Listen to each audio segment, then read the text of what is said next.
찬양 감사드립니다. 이제 오늘 우리에게 주시는 하나님의 말씀을 함께 보겠습니다.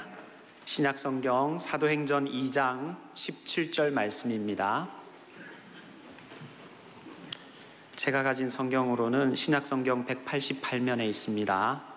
사도행전 2장 17절 말씀, 한 절의 말씀을 합독하여 읽겠습니다. 함께 읽습니다. 하나님이 말씀하시기를 말세에 내가 내 영을 모든 육체에 부어주리니 너희의 자녀들은 예언할 것이요 너희의 젊은이들은 환상을 보고 너희의 늙은이들은 꿈을 꾸리라. 아멘. 찬양대 귀한 찬송 감사합니다. 저는 오늘 모든 세대가 함께 꾸는 꿈에 대해서 말씀할 터인데, 근본 질문 시리즈로 말하면 그리스도인들이 왜 꿈이 필요한가, 우리가 갖는 꿈은 무엇인가, 이런 내용을 말할 수 있을 것입니다. 모든 세대가 오늘 이 예배에 안아주심의 본당, 영적 가족, 영원한 가족, 영광과 고난을 함께 받는 우리 모든 성도들이 예외 없이 주님 주시는 꿈을 확인하고 새롭게 하고 회복되는 축복이 있기를 바랍니다. 저는 신앙의 원리에 대해서 얘기할 때마다 신앙이란 것은, 신앙이 뭐냐? 예수 믿는다는 것은 주님을 향한 의존과 순종을 통하여 하나님의 무한하신 자원에 참여하는 것이다. 첫째 뭐라고요? 의존과 그 다음 뭐예요? 순종. 의존은 우리의 특권이고 순종은 우리의 의무에, 이 두 가지를 가지고 하나님의 집을 세워가면서 무한하신 자원에 참여하는 것이다. 이걸 조금 더 깊이 들어가면 이 은혜의 세계는 한계가 없다. 준말을 타고 끝없이 달려도 끝이 보이지 않는 한계가 없다. 그래서 오늘 우리 믿음의 한계가 없는, 신앙의 한계가 없는, 은혜의 한계가 없는 그런 축복을 받기를 바랍니다. 그리고 이 은혜를 받으려면 제가 또 하나 강조하는 것 중에 하나가, 은혜는 육체의 한계를 뛰어넘어야 받는다. 제가 한 33년 전에 주중에는 풀타임으로 공부를 하고 또 주말에는 또 풀타임으로 사역을 하고 이런 일이 있었어요. 그래서 그 사막 지역에 있는데 토요일 날 새벽에 새벽 예배를 인도하러 나가는데 막 코피가 나는 거예요. 그런데 그 순간 저에게 섬광처럼 깨닫게 하는, 저에게 탁 주님께서 제게 어떤 깨닫게 하시는 은혜가 있어요. 그것이 뭐냐? 야, 너 피곤하냐? 근데 진짜 은혜는 육체의 한계를 뛰어넘어야 받는다. 알겠나? 갑자기 그때 제 마음에, 그래서 그 이후에 지난 30여 년간 은혜는 육체 한계를 뛰어넘어야 받구나. 그런데 육체 한계를 뛰어넘는다는 말이 뭐예요? 우리가 어떤 헬스장에 가가지고 체육관에 가가지고 막 머슬 근육 운동하고 막 온몸을 이렇게 강화시킨다는 그걸 말하는 것입니까? 어떻게 보면 영적 근육을 강화하는 것인데, 육체의 한계를 뛰어넘는다는 것은 다른 말이 아니라 하나님이 주신, 주님이 주시는 꿈과 비전을 가지고 우리의 한계를 뛰어넘는다, 그 뜻이. 할렐루야. 영적으로, 그러니까 여러분, 하나님이 주시는 꿈과 비전이 늘 살아있는 사람은요, 웬만하면 지치질 않는 거예요. 아멘. 웬만하면 약화되지 않는 것이에요. 그들은 남들이 보지 못하는 가능성을 보기 때문에, 주님 주시는 꿈이 있으면 남들이 보지 못하는 가능성을 보기 때문에, 예를 들어 엘리야처럼 조각구름 속에서 큰 비의 가능성을 보았어요. 예수님처럼 사람 낚는 어부의 무한한 가능성을 끌어냈기 때문에 그야말로 하룻밤도 꿈없이 잠들지 않고 하룻밤도 꿈없이 깨지 않는 그런 축복을 받은 거예요. 이런 차원에서 여러분, 싸우는 사람은 꿈이 없는 사람이에요. 가만히 보세요. 부부가 싸움을 한다, 그 집안에 꿈이 사라졌어요. 꿈이 없기 때문에 싸우는 것이에요. 싸우는 공동체는 꿈이 없는 공동체예요. 꿈이 사라졌어요. 국가적으로도 마찬가지일 거예요. 여러분, 다시 얘기합니다. 싸우는 사람은 꿈이 없는 거예요. 이건 제가 40년 사역을 통하여 증명해서 드리는 말씀이에요. 제가 설교 여기까지만 하고 끝낼까요? 네. 우리 교회는 끝까지 화석화되지 아니하고 살아있는 교회, 꿈이 있는 교회 되기를 바랍니다. 우리는 동물이 아닙니다. 동물은 새는 그냥 날면 되는 것이에요. 인간과 동물이 다른 것이 있다면 꿈이 있다는 것이에요. 새는 그냥 날만 되기만 하지만 인간은 하늘의 새를 보면서 하늘을 나는 꿈을 꾸었어요. 그 비행기를 만드는 거예요. 초원을 다니는 맹수는 그냥 달리면 되지만 인간은 그걸 보면서 자동차를 만들고 기차를 만드는 달리는 꿈을 꾸는 거예요. 바다의 물고기를 보면서 우리는 배를 만들고 잠수함을 만들고, 이게 동물과 사람의 차이인 것이에요. 오늘 이제 연말연시를 앞에 놓고 우리 교회 내에 가장들, 그 다음에 집안을 계획하고 아니면 사업을 계획하는 CEO들이라든지 책임을 지고 있는 분들은 다시 한번 숫자적으로 내년에 내가 어떻게 할까, 이 정도가 아니라 하나님의 꿈을 회복하는 시간 되기를 바라는 것이에요. 이 안아주심의 본당이 하나님 나라의 꿈을 꾸는, 주님이 주시는 꿈을 꾸는 본당이 되기를 바라고, 안아주심의 본당 정도가 아니라 주님 주시는 꿈에 대한 안목을 회복하는 자리가 되기를 바라는 것이에요. 이 말씀을 가지고 오늘 본문 배경을 좀 살피겠어요. 오늘 본문의 사도행전 2장, 이 본문 배경은 사도행전 2장 앞에 보면 오순절 성령 강림이 임했어요.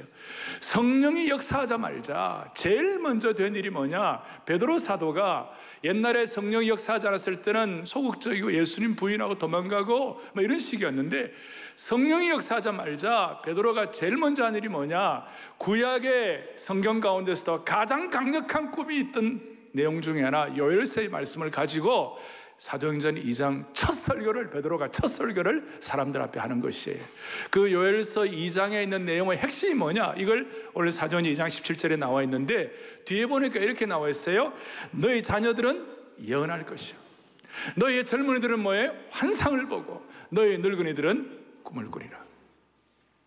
여기에 예언과 환상과 꿈에 대한 내용이 나오는데, 이 내용들에 대해서 사도행전 뒷부분에 예를 들어서 아가보가 예언을 한다, 베드로가 또 환상을 본다, 그리고 고넬료의 환상을 보고 그렇게 했죠. 바울도 환상을 보았죠.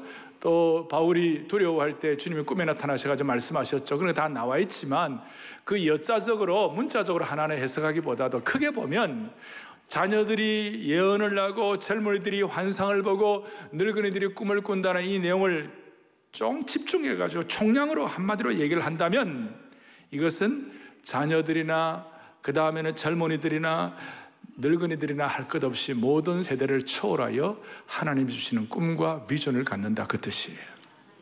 하나님이 주시는 꿈과 비전을 갖는다. 그러니까 모두가 하나님이 주시는 꿈을 꾼다, 그거예요. 여러분 잘 아시잖아요. 예수님의 영으로 충만하면, 예수 믿고 진짜 구원받고 성령으로 말미암아 예수님을 구세주로 고백하기만 하면, 늘 제가 말씀하는 대로 시골에 있는 무학한 할머님들도 하나님에 대한 꿈을 꾸기 시작하는 것이에요. 저 달동네에 아무것도 없는 청년들도 예수님의 영으로 충만하면 주님 나라에 대한 꿈을 꾸게 되는 것이에요. 그러니까 예수님 믿고 성령님이 함께 하시는 분 치고 꿈을 꾸지 않는 사람들이 없는 거예요. 반드시 하나님이 주시는 꿈을 꾸는 줄로 믿습니다, 이거예요. 그 이유는 뭐냐, 우리는 예수 믿지 않는 사람들과 이젠 DNA가 달라졌어요. 이걸 과거에 우리 CCC 창설하신 김준권 목사님은, 이 세상은 두 종류의 족속이 있다. 하나는 아담족이 있다, 또 하나는 예수님 족속이 있다. 여러분, 우리는 아담족이 아니고 예수님 족속인 줄로 믿습니다. 무슨 말이냐, 아담족은 자연인이고 그냥 예수님 족속은 예수님의 피와 성령으로 거듭난 성도예요. 아담족은 그냥 창조주가 만든 그냥 피조물이고, 예수님족은 성령님을 통하여 예수님의 DNA를 받은 하나님의 자녀가 되는 것이에요. 아담족은 죄와 사탄의 왕국에 속해 있지만, 예수님 족속은 의와 생명과 예수님이 통치하는 왕국에 속해 있는 것이에요. 아담족은 자기 마음의 왕좌에 자기 자신을 앉히고 자기가 주인으로 살고 있지만, 예수님 족속은 그 왕좌에 예수님을 모시고 예수님 족속이 된 것이에요. 그래서 우리 모두는 아담족이 아니라 예수님 족속인 줄로 믿습니다. 여러분, 우리 모두는 다시 한번 누구의 족속이라고요? 예수님 족이에요. 예수님 족속. 예수님 족속이 되었을 때 갖는 특징 중에 하나가 뭐냐, 오늘 17절 앞에 세 가지 용어입니다. 하나, 첫째는 말세에 우리가 세상의 아담족이 아니라 그리스도의 피로 구원받은 하나님의 백성이 되어가지고 예수님 족속이 되었으면, 오늘 이 땅을 살아가는 우리의 삶의 어떤 통찰력 가운데 하나가, 우리는 말세에 살고 있다. 그러니까 종말론적인 시각을 갖고 있다. 우리는 다가올 하나님 나라 왕국을 예비하고 준비하는 삶이다. 할렐루야. 여기 눈을 뜨게 되는 것이고, 말세를 만난 우리에게 하나님께서 어떻게 말씀하시는지에 대해서 늘 우리가 영적인 귀를 열고 있다는 것이에요. 그 다음 두 번째로 말세에 내 영을 부어준다, 그런 말씀이 있어요. 이런 다른 말로 하면 성령으로 충만하다, 그 말이에요. 말세에는 성령 충만의 역사가 일어난다는 것이에요.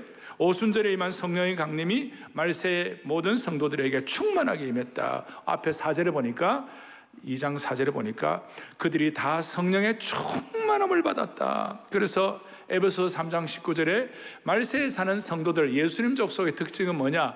하나님의 모든 충만하신 것으로 너희에게 뭐하게 하시기를 원하노라? 충만하게 하시노라. 이거는 그냥 한 방울 두 방울 메마른 것 억지로 겨우겨우가 아니에요. 환경이 안 되고 어려운 상황이라 할지라도 하나님이 주시는 꿈과 비전이 있으면 넘친다는 것이에요. 그 다음에 중요한 것은 모든 육체에 부어주신다. 하나님의 역사에는 한계가 없기 때문에 어떤 청년들만 아니라, 어떤 자녀들만 아니라 모든 족속, 세대를 초월한다, 지역을 초월한다, 인종을 초월한다, 다 이래가지고 전 세계적으로 모든 육체에게 어느 한 지역에만 배타적으로 일어나는 것이 아니라 모두가 꿈꾸는 축복을 주신다. 이 은혜가 있으면, 예수님 족속으로 하나님 주시는 꿈을 꾸면 세대 차이가 없어지고, 그 다음에는 불협화음이 사라진다는 것이, 소통 부재가 해결된다는 것이, 할렐루야. 그래서 이런 내용들이 말세에 내 영을 부어주니 모든 육체, 이런 내용들을 다 한마디로 종합하면 다시 한번 자녀들은 예언하고 젊은이들은 환상을 보는데, 오늘 제가 이 시간 여러분들과 함께 집중하고자 하는 것은 뭐냐면, 두 번째로 주님이 주시는 꿈을 꾸면 모두가 젊어지는 줄 믿습니다, 이거예요. 이게 무슨 말이냐? 늙은이들이 꿈을 꾼다 그랬어요. 저는 일찍 사역을 시작했어요. 만 31세에 개척을 하고 사역을 시작해가지고 늘 저는 저보다 나이 많은 분들과 함께 사역을 했어요. 그러니까 장로님들 늘 제가 저보다 나이 많은 분들을 섬겼어요. 그런데 어느 순간 장로님들이 저보다 나이 젊은 분들이 세워지기 시작했어요. 너무 감사해요. 그런데 예전에 보이지 않던 것이 제가 보이기 시작했어요. 전에는 자녀들이 예언할 것이요, 젊은이들이 환상을 본다. 그런데 그게 좋았는데 요새는요, 늙은이들이 꿈을 꾼다. 여기 마음이 와 닿는 거예요. 알 사람만 알도다. 여기 50 넘은 분들은 다 한번 생각해 보시자고요. 조선시대 평균 수명이 47세였어요. 거기 보면 우리 아주 오래 살고 있는데, 나이 든 사람들이 꿈을 꾼다. 이게 무슨 말인가? 무슨 말인가? 여러분, 늙은이가 꿈을 꾼다. 늙은이가 어떻게 꿈을 꿉니까? 나이가 젊어져야 됩니까? 꿈은 젊은이들의 전유물처럼 되어 있는데 어떻게 늙은이가 꿈을 꿉니까? 나이가 들면 많은 분들이 과거를 추억하고 살고 있는데 뭔가 좀 안 맞는 것 같잖아요? 그렇다면 늙은이가 꿈을 꾼다는 이 성경 말씀은 틀린 건가요? 그러면 늙은이가 꿈을 꾼다는 것이 무슨 뜻일까요? 늙은이가 꿈을 꾼다는 것은 성령님으로 말미암아 예수님 족속으로, 예수님의 DNA가 우리에게 들어오게 되면 주님 주시는 꿈을 갖게 되는데, 주님 주시는 꿈을 갖게 되면 무슨 말이냐? 예수님 안에서는 그 누구도 늙은이가 없다, 그 뜻이에요. 다시요. 주님 주시는 꿈을 꾸면 예수님 안에서는 그 누구도 뭐가 없다? 늙은이가 없다. 육체적으로는 늙어가도 주님 주시는 꿈을 꾸면 젊은이가 된다, 그 뜻이에요. 그러니까 늙어도 하나님 나라 꿈을 꾸면 모두가 다 청년이 된다는 거예요. 좀 더 들어가면 주님 주시는 꿈을 꾸면 세대 차이가 없는 것이에요. 그리고 주님 주시는 꿈을 꾸면 늙은이가 없다는 말은 내 청춘으로 독수리같이 새롭게 하시는도다. 그러니까 나이가 들어도 꿈을 꾸면 항상 젊은이가 된다는 거예요. 왜냐하면 진리이기 때문에. 진리는 2000년 전이나 지금이나 똑같아. 진리는 청춘이, 진리는 젊어요. 이 진리를 우리가 수용하고 진리를 믿고 적용하면 늙어도 젊은이가 된다는 것입니다. 내 청춘으로 독수리가 새롭게 하신다. 보통 젊음이 아니에요. 이사야 40장 보면 잘 아시는 대로 소년이라도 피곤하여 곤비하고 장성이라도 넘어지며 쓰러지되 여호와를 앙망하는 자, 여러 뜻이 있지만 하나님 나라 꿈꾸며 하나님 앞에 주님의 비전을 갖고 사는 사람은 새 힘을 얻으리니 독수리가 날개치며 올라감 같을 것이요 다른 박질하여도 곤비하지 아니하겠고 걸어가도 뭐 하지 아니하리라 피곤하지 아니하리라.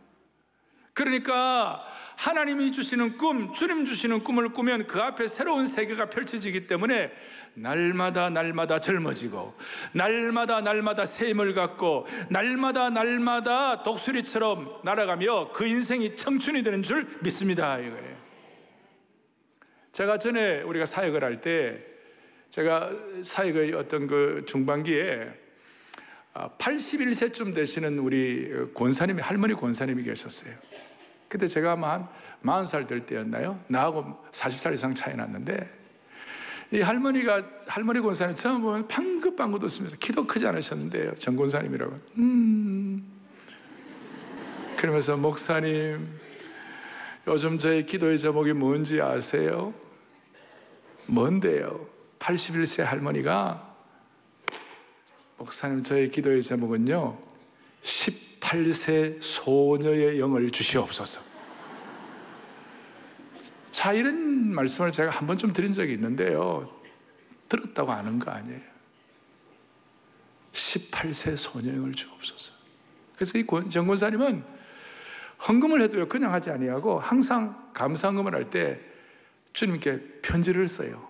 그리고 보통 2페이지, 많을 때는 5페이지 헌금 안에다가 하나님 전 상서 그래가지고 편지를 쓰는 거예요. 그래서 제가 어떨 때만 피곤하고 그럴 때마다 정권사님 그 하나님 전 상서 편지 좀 저 좀 주세요. 제가 읽으면 마음이 막 새로워지는 거예요. 내 청춘으로 독수리같이 새롭게 하시는도다. 시편 110편 3절에 보니까 주의 권능의 날에 주의 백성이 거룩한 옷을 입고 슬거이 헌신하니 새벽 이슬 같은 주의 청년들이 주께 나오는도다. 문자적으로 청년들이 주님 앞에 나온다 그런 뜻도 있지만 주의 권능의 날에 주의 백성들이 주님의 비전에 거룩한 옷을 입고 주님 앞에 서면 그 즐거움과 기쁨 때문에 나이 든 사람들도 다 새벽 이슬 같은 주의 청년들이 되는도다. 그런데 반대로 나이는 젊은데 죄송합니다 우리 가운데 늙은이들이 너무 많아요. 그래서 우리 교회는 젊거나 나이 많거나 상관없이 모두가 다 예수님 안에서 푸른 감람나무 같은 축복을 주시기 바랍니다. 그는 겉으로 나에 들어가는 것 말고 영적으로 제가 말씀드렸죠. 육체의 한계를 뛰어넘는 것은 주님이 주시는 꿈과 비전을 가질 때 영적 근육이 강화되어서 육체의 한계를 뛰어넘는 것이에요. 평생을 청청한 푸른 감람나무처럼 살아가기를 바라는 것이에요. 자, 그래서 우리 교회 성도들에게 이제 내년에 마음에 소원을 하는 것이 있어요. 내년 2020년에 사랑의 교회 비전이기도 한데 사랑의 교회가 시편 50편 8절에 있는 것처럼 모두가 다 푸른 감람나무가 되게 하여 주셔서 사시사철 그 청청함을 잃지 아니하고 그 푸름을 유지하게 하여 주시옵소서. 푸른 감람나무는 세월이 흐를수록 노쇠하는 것이 아니라 오히려 더 튼실해지고 풍성한 열매를 맺게 되는 줄로 확신합니다. 우리가 어떻게 이렇게 늘 푸른 감람나무에 소명과 비전과 꿈을 가질 수 있을 것인가? 그 이유가 뭘까? 나이가 들어도 어떻게 이런 꿈을 꿀 수가 있을까? 그 이유는 우리가 우리의 마음속에 예수님의 영으로 무장하면 모두가 다 예수님이 주신 그 꿈에 대한 눈이 열린다는 것을 믿으셔야 되는 것이에요. 여러분, 성령님은 예수님의 영이신 거예요. 그러니까 성령님이 예수님의 영이시기 때문에 예수님께서 갖고 계시는 그 귀한 꿈을 우리 것으로 꾸게 되는 것이에요. 여러분, 지구상에서 이 지구상의 역사의 현장에 오신 분치고 예수님처럼 꿈을 갖고 예수님처럼 비전 갖고 있는 분이 따로 없어요. 예수님이야말로 겉으로는 초라한 목수이셨지만 그 마음에 세계를 품게 해주셨어요. 모든 족속으로 제자를 삼으셨어요. 그분은 태어날 때부터 이 세상의 모든 사람을 구원하시고 이 땅을 영원한 하나님의 나라로 만드시기 위하여 그 큰 꿈을 가지고 그 꿈을 위하여 자신을 버리시고 황태자의 지기를 버리시고 그 꿈을 위하여 십자가를 지시고 그 꿈을 가지시고 그 꿈 때문에 사람들이 주님 앞에 돌아오기를 오늘도 기도하고 계시는 줄 믿으셔야 되는 것이. 제가 디모데전서 2장을 읽다가 바울과 디모데가 예수님의 영이 임했을 때 하나님은 모든 사람이 구원을 받으며 모든 사람이 진리를 아는 데 이르기를 원하시느니라. 이것이 아담족이 아니라 예수님족이 될 때 주시는 축복인 줄 확신하는 것이에요. 사랑하는 교우들이여, 예수님의 영을 통하여 주님이 주시는 꿈을 가지면 영적인 탕평이래. 탕평, 상향평준화가 일어나요. 무슨 말이냐? 예수님이 주시는 꿈을 가지면 나이를 탕평하는 거예요. 나이의 상향평준화가 일어나는 거예요. 세상 사람들은 나이에 따라서 유아, 어린이, 청소년, 장년, 노년으로 나누지만 하나님 나라를 꿈꾸는 사람은 나이를 돌파해서 꿈꾸는 세대로 평준화되는 줄로 믿습니다. 예수님의 영은 인종의 차이를 극복합니다. 세상 사람들은 피부 색깔로 사람들을 구분하지만 하나님의 나라를 꿈꾸는 사람은 인종차별을 극복하는 것입니다. 꿈이 있는 자와 꿈이 없는 자로, 이 세상 사람들은 여권, 패스포트, 중국 사람, 일본 사람, 미국 사람의 패스포트를 구분하지만 하나님 나라의 예수님족 속이 되면 꿈꾸는 자와 꿈 없는 자로 구분되는 것이에요. 예수님의 영은 성별의 차이를 해결합니다. 남자와 여자의 문제가 아니고 꿈꾸는 자와 꿈 없는 자로 구분이 되는 것입니다. 꿈꾸는 사람으로 상향 평준화 연애를 주시기를 바라는 것이에요. 이 예수님의 영은 빈부의 차이를 극복하는 것입니다. 다시 한번, 예수님의 영을 통하여 주시는 꿈을 꾸면 나이, 피부 색깔, 성별, 빈부가 상향 평준화되는 영적인 탕평의 역사가 일어나게 되는 겁니다. 이걸 종합해가지고 오늘 사도행전 2장 17절에 베드로가 고백한 이 메시지의 원류, 요엘서 2장 28절을 다시 한번 또박또박 다 같이 합독하게 삼켜보겠습니다. 그 후에 내가 내 영을 만민에게 부어주리니 너희 자녀들이 장래일을 말할 것이며 너희 늙은이는 꿈을 꾸며 너희 젊은이는 이상을 볼 것이며. 아멘. 여기에 예수님의 영이 만민에게 부어질 때마다 이 꿈이 있으면 하나님이 주시는 그 꿈을 가지고 나이가 들어도 더 이상 늙지 아니하고, 나이가 들어도 이 꿈을 가지고 인생의 기대와 설렘을 가지고 살아가는 줄로 믿습니다. 이 말이에요. 이 세상은 나이가 들면 더 이상 꿈꾸지 않는 사람들이 많아요. 왜? 기대와 설렘이 사라지기 때문에. 그러나 주님이 주시는 꿈을 가지면 아무리 나이가 많아도 하나님 나라의 꿈을 꾸고 그 꿈을 가지고 잠을 들고 그 꿈을 가지고 일어나는 영원한 꿈꾸는 소년, 꿈꾸는 소녀가 되는 것이에요. 다시요. 그래서 여러분들은 나이가 들어도 영원한 소년, 영원한 소녀가 되는 거. 그래서 주님이 꿈을 주시는 꿈을 가지고 나면 날마다 새로운 영원한 주님과의 첫사랑으로 주님과 나만이 아는 은밀한 감탄사가 있는 거예요. 우리 서로 받은 이 은혜와 꿈을 알 사람이 없도다. 이런 의미에서 우리에게 꿈을 주시는 예수님의 영은, 이제 제가 정리합니다. 예수님의 영은 우리를 새롭게 하는 영이요, 창조의 영이요, 우리를 살리는 영이요, 우리를 새롭게 하는 생명의 영이요, 자유케 하는 영이요, 지혜와 총명의 영인 줄로 믿으셔야 되는 것이에요. 이 영을 받는 사람들은, 이 영이 역사하는 사람은 아무리 나이가 들어도 지혜와 총명이 있게 해주시고 창조적인 생각에 끊이지 않게 하시고 남은 인생을 한탄하는 것이 아니라 주변의 사람을 살리는 것이 마음에 와닿게 하시고 모든 것에 영적인 자유함을 가지고 열린 마음을 갖고 있기 때문에 나이가 들어도 꿈을 꾸는 인생을 살아가게 하신 주님을 찬양하게 되는 것이에요. 그러면 이제 저는 영적인 근본 질문들을 하고 난 다음에 항상 삶의 공식들을 얘기하는데, 그러면 하나님 나라의 꿈을 꾸는 사람, 그리스도인으로서 꿈을 꾸는 자에게 주시는 몇 가지 의식이 있어요. 이 의식을 우리가 적용하겠어요. 첫째, 주님 주시는 꿈을 가진 자의 3대 의식이 있어요. 생각에, 여러분 의식하란 말이 있는데, 의식이, 첫째는 꿈꾸는 자는 우리는 이 땅을 순례자 의식으로 살아가는 겁니다. 뭐로 살아간다고요? 순례자 의식. 이 땅에서는 나그네처럼 살고 천국에서는 주인처럼 사는 순례자 의식이 있는 것이에요. 무슨 말이냐? 이 땅은 본향이 아니고 영원히 머물 곳이 아니라, 오늘 우리 찬양대 했습니다마는 본향을 향하여 가는 것이에요. 이 땅이 영원히 머물 곳이 아닌 것이에요. 그러니까 우리는 순례자 의식이 있을수록 본향을 향하여 전진하는 삶을 살아가는 줄로 믿습니다. 다른 말로 하면 이곳이 우리가 영원히 살 곳이 아니기 때문에 여기에다 모든 것을 올인하지 않아요. 여기다가 내 모든 걸 다 투입하지 않아요. 이 땅에 우리가 순례자식으로 사는 사람들은 내가 어디서 영혼을 보낼 것인가, 내가 어떻게 영혼을 보낼 것인가, 영원한 나라에 대한 꿈을 꾸고 이 땅에 살아가게 되는데 이 땅이 전부가 아닌 것을 깨닫게 되는 것이에요. 그러니까 지혜가 생기는데, 이 땅이 전부가 아니다라는 것은 어떤 뜻인가? 여러분, 우리가 가정이 중요하고 자녀가 중요하고 남편, 아내가 너무 중요하지만 남편과 아내와 자녀가 내 삶의 모든 것이라고 생각하고 거기에다 올인하면요, 나중에 어느 날 여러분들이 패닉 상태가 될 거예요. 아주 공황 상태가 이르러 당황하게 될 거예요. 왜? 자녀가 늘 우리에게 있는 것이야. 대학 가면 이제 빈둥지 신드롬이 오는 것이죠. 남편이 늘 나에게 있습니까? 한때는 삼식이었지만 늘 나에게 있습니까? 어느 날 떠날 때도 있는 거예요. 아내도 마찬가지고.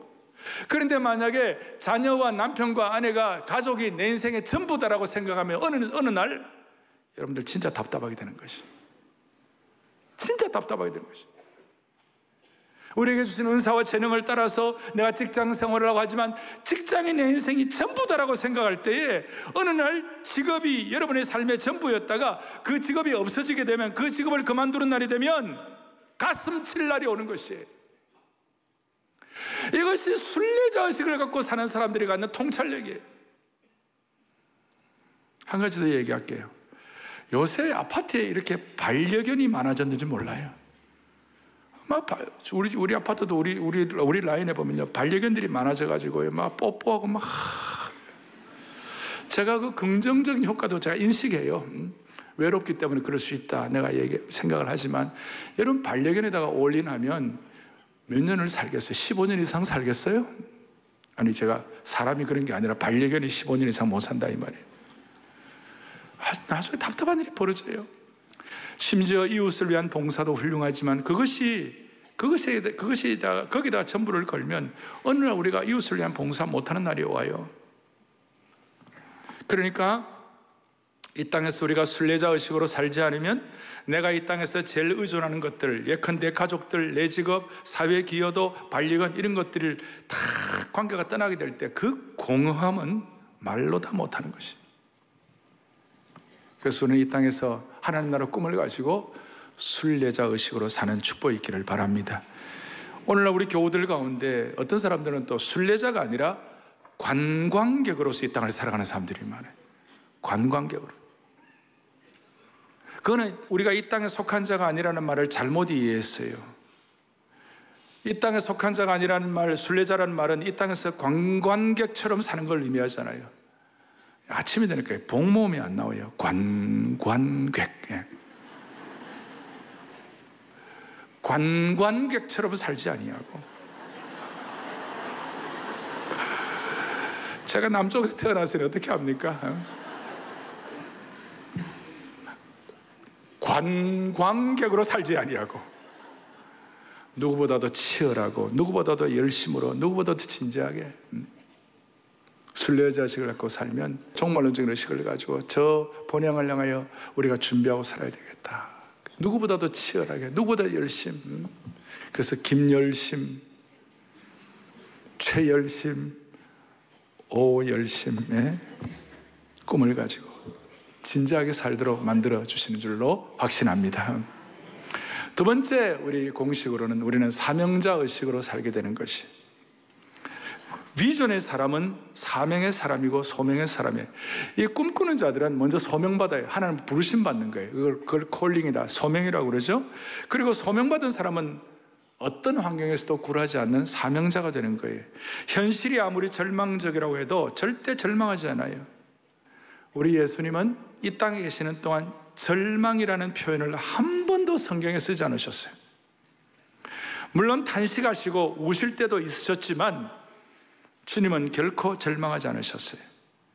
주님이 주시는 꿈과 비전을 가진 사명자 의식을 가진 사람은 결코 절망하지 않고 긍정적으로 사는 것을 믿으셔야 됩니다.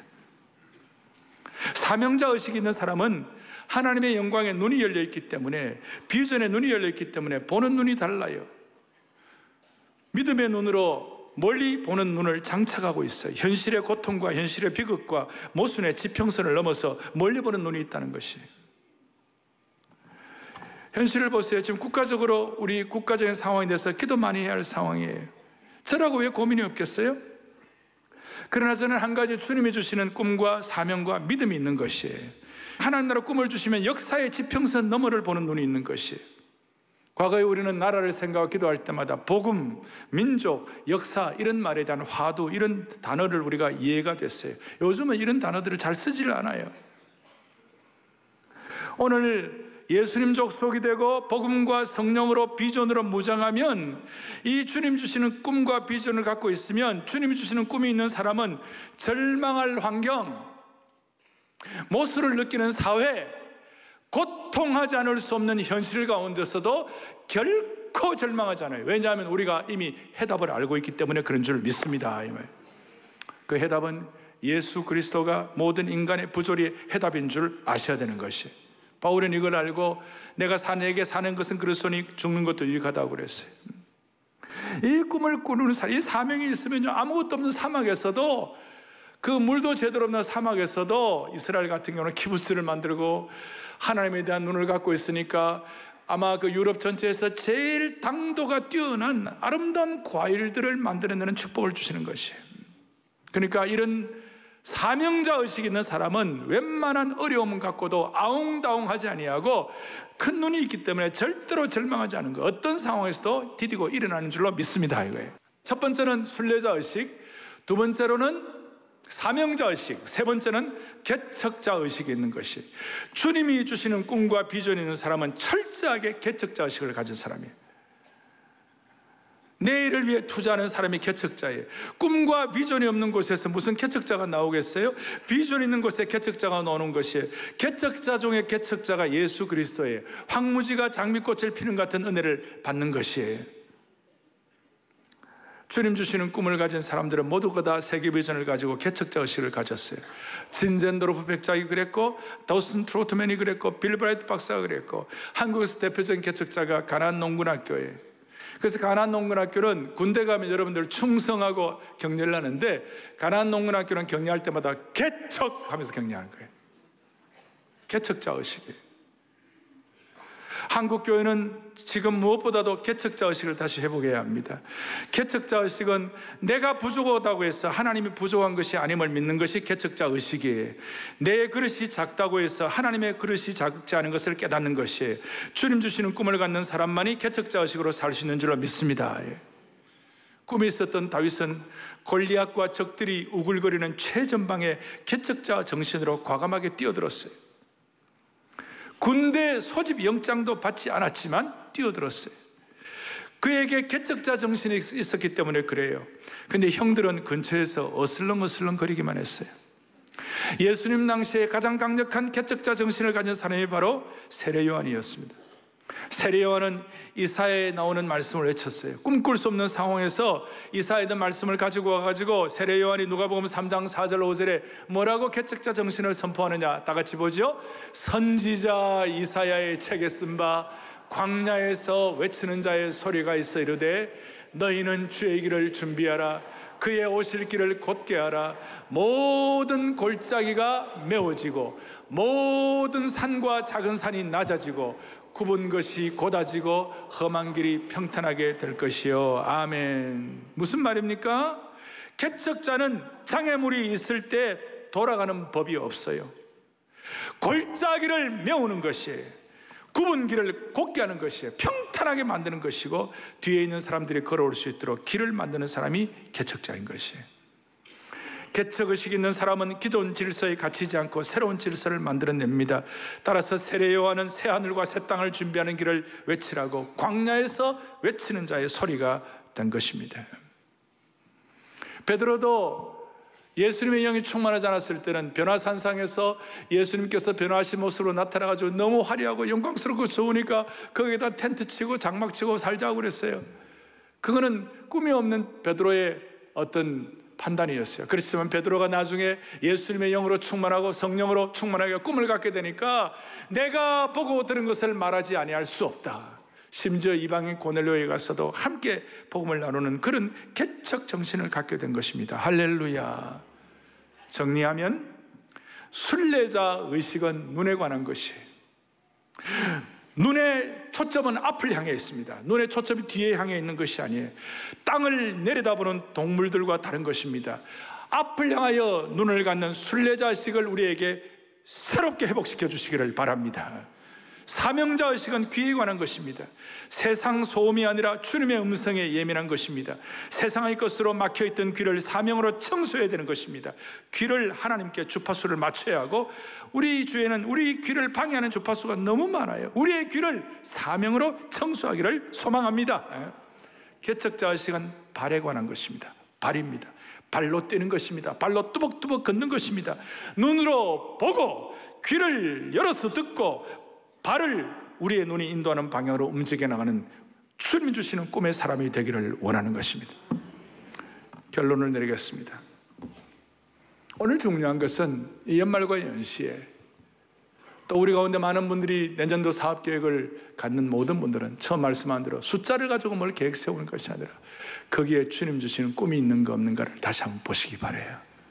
사랑의 교회 모든 사역들도 예전에 해왔던 것이 중요한 것이 아니라 거기에 주님 주시는 꿈이 있는가 없는가를 살펴보기를 바라는 것이에요. 우리가 주님 주시는 꿈을 다시 점검하셔야 되는 것이, 교회는 이 땅에서 절망한 사람들이 모여가지고 절망을 치유받는 곳이에요. 절망을 어떻게 치유받습니까? 주님 주시는 꿈과 비전의 예방주사를 맞고 주님 주시는 꿈과 비전의 백신을 맞아가지고 치유받고 회복되어야 하는 것이에요. 그러면 우리의 꿈을 어떻게 지속할 수 있습니까?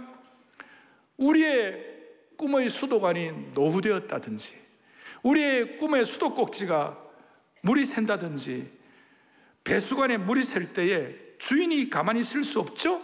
새로운 수도꼭지로 바꿔야 되고 깨어진 부분은 고치고 메꿔야만 하는 것이에요. 특별히 오래된 수도관일수록 셀 가능성이 많아요. 뭘 말하는가? 신앙생활 오래 하면 오래 할수록 주님 주시는 꿈이 셀 가능성이 많다는 것이에요. 여러분 여기에 동의가 있을 거예요. 아마 우리 모두에 있는 속성이 있어요.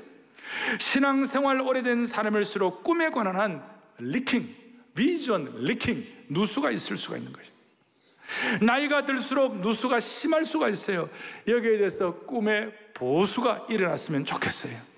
공동체적으로, 개인적으로 비전의 수도관에서 물이 새고 있는가? 내 푸른 감람나무는 청청한가? 우리 아이들 푸른 감람나무 묘명은 잘 자라고 있는가?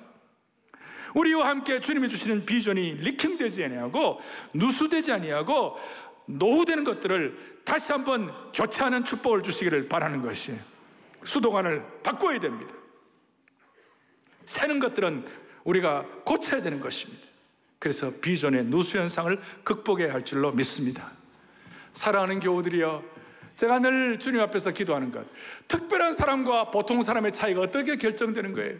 그가 얼마나 능력이 있느냐, 얼마나 재능이 있느냐, 거기에 따라서 결정되는 것이 아니에요. 특별한 사람과 보통 사람의 차이는 결국 끝까지 주님 주시는 꿈을 끝까지 유지하느냐 안 하느냐, 거기에 따라서 결정되는 것이에요. 저는 우리 온 성도들 가운데 한 명도 주님 주시는 꿈을 꾸지 않는 사람이 없기를 바라는 것이에요. 오늘 우리의 사회가 고통스럽고 힘들다 할지라도 아무리 어려워도 우리가 헬조선이라는 말을 쓰면 안 돼요. 우리가 아무리 어렵다 할지만 우리 신앙 선조들이 신앙 지킨 그 어려운 환경들에 비하면 오늘 우리는 양탄자 위에 앉아 있는 것이에요. 양탄자 위에 앉아 있는 것이에요. 연말이 되면 어떻게 보면 센치하고 염세적이 되기가 쉬워요. 그렇지만 우리 모두가 다 순례자의식, 사명자의식, 개척자의식을 가지고 다시 한번 자신을 돌아보고 주님이 주시는 꿈을 회복하고 내가 어떻게 하면 주님이 주시는 꿈을 실천할 수 있겠는가? 지난주일은 하나님의 뜻은 여기 와서 앉아있기만 하더라도 예배자로서 하나님의 뜻을 실천하고 있는 것을 깨닫고 위로가 된 것처럼 내가 무슨 푸른 감람나무인가? 내가 무슨 꿈을 갖고 있는가? 그렇게 생각하는 분들이 할지라도 우리는 아담 족속이 아니고 예수님 족속이기 때문에 우리는 다시 한번 푸른 감람나무의 꿈을 가지고 깨어진 비전과 꿈의 수도관을, 노후된 것들을 다시 한번 수리하고 보수하는 축복을 주시기를 바랍니다. 다 손을 펴시고 자녀들은 예언할 것이요, 자녀들은 예언할 것이요, 환상을 보고 늙은이들은 꿈을 꾸리라. 우리 찬양하고 기도하겠습니다. 자녀들은 예언할 것이요, 청년들은 환상을 보고 아비들은 꿈을 꾸리라. 주의 영이 임하려 자녀들은 예언할 것이요 청년들은 환상을 보고 아비들은 꿈을 꾸리라. 주의 영이 임하며. 한 번 더. 자녀들은 예언 푸른 감람나무가 되어서 청년들은 환상을 보고 아비들은 꿈을 꾸리라. 주의 영이 임하며. 성령이여 성령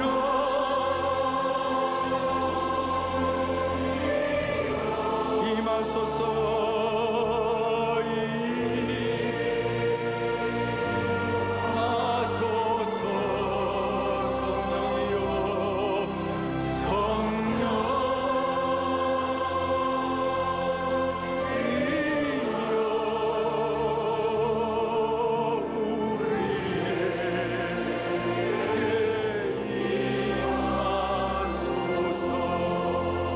지금 이 순간 우리의 노후된 꿈의 잘못된 관들을 다 고치고 치유하고 새롭게 해가지고 지금 이 순간 회복되게 하여 주시옵소서.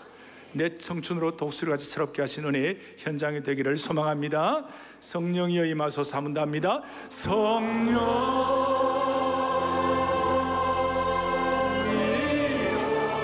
아담족이 아니라 예수님 족속이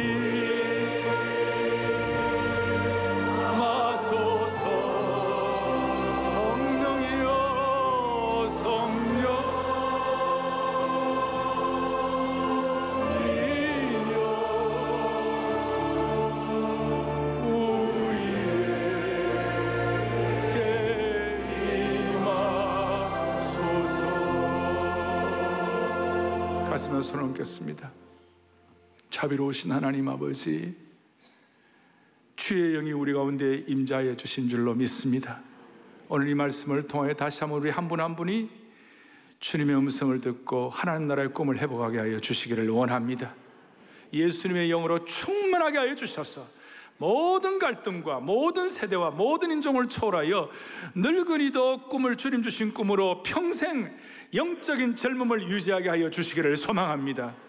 모두가 다 순례자의식, 사명자의식, 개척자 정신으로 잘 무장하여 우리의 꿈의 수도관에 노후된 것을 회복하게, 교체하게 하여 주셔서 평생 푸른 감람나무의 은혜를 누리게 하여 주옵소서. 우리 주 예수 그리스도 이름 받들어 간절히 기도 올리옵나이다. 아멘. 다 일어나시겠습니다. 일어나셔가지고 찬송가, 우리 젊을 때 꿈꿨을 때 아주 기쁘게 불렀던 찬송에서 오 주여 나의 마음이 주께로 정해졌으니 나는 주 찬양하리라. 깨어라 나의 영혼아 비파와 수금 들으라. 이곳에서 내가 주님을 찬양하리라. 자녀들은 예언할 것이. 이 찬양하고 예배를 마무리. 오 주여 나의 마음이 하겠습니다. 오 주여 나의 마음이 주께로 정해졌으니 나는 주 찬양하리라.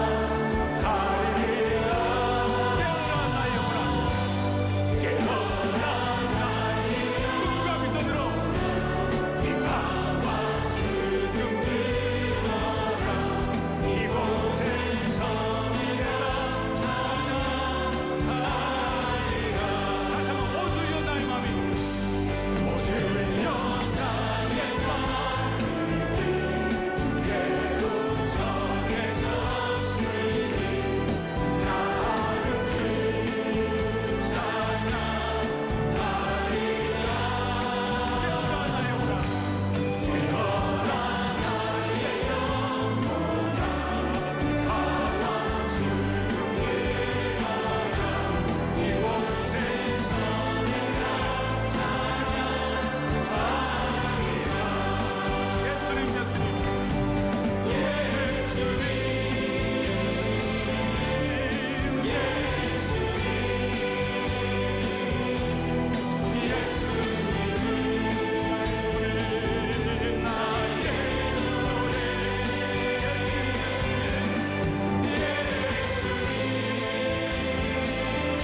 지난 23일 토요비전 새벽 예배에 국제로잔운동 총재인 마이클 오 목사가 말씀을 전했습니다. 원수를 사랑하라는 예수님의 말씀과 같이 한국과 일본이 용서와 화합을 이루어 전 세계에 예수 그리스도의 사랑이 드러날 수 있도록 교회가 먼저 하나 될 것을 간구했습니다. 이어 특별한 시간이 진행됐습니다. 수선대 후에 믿음의 계보를 이어가길 바라며 다음 세대에게 성경을 전달했습니다. 또 온 열방에 복음이 전파되길 바라며 파키스탄과 중남미, 러시아 및 중앙아시아에 성경 33,570권을 기증했습니다. 지난 24일에는 글로벌 선교부가 62개국 398명의 선교사들에게 성탄 선물을 보냈습니다. 여순장반이 함께 자리에 선교사 대표에게 선물을 증정하고 축복의 시간을 가졌습니다. 주일 예배 후 사랑글로벌 광장에서는 2019 성탄목 점등식이 열렸습니다. 헌당 감사 예배를 드렸던 감사와 3천여 개 북한 교회가 회복되고 중국, 러시아, 유럽, 전 세계로 푸른 감람나무의 역사가 펼쳐지길 바라는 소망을 담아 성탄목에 불을 밝혔습니다. 2000년 전 이 땅에 오신 예수님의 마음이 온 열방에 스며들어 성탄의 기쁨이 거리마다 가득하길 소망합니다.